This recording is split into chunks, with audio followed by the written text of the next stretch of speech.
The Vasco M3 recognizes your voice and translates complete sentences. The device says the translated text out aloud. M3 has 70 plus languages to choose from. The full list of supported languages can be found on our website. The translator is the main application and runs as the default screen. You can also start translator from the application menu found at the top. It is the first application on the list. What you have to do is select the flag, and then you will see a full list of available languages. So you can swipe through and select the language you need. You tap the language to activate it. You can also use the voice recognition to select a language. So you have the microphone icon here. You select this, Spanish.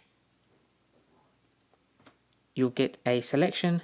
You can also repeat that or choose from the language list again.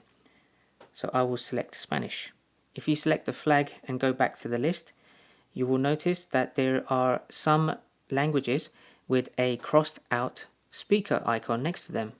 This means there is currently no pronunciations in that language. The selected languages are related to the speech recognition buttons below it. The top button is responsible for the first language on the list, and the second button is responsible for the second language selected. Here is an example of a translation. Hello, how are you? Hola, ¿cómo estás? Muy bien, ¿y tú? All right, and you? And that's how we can start translating.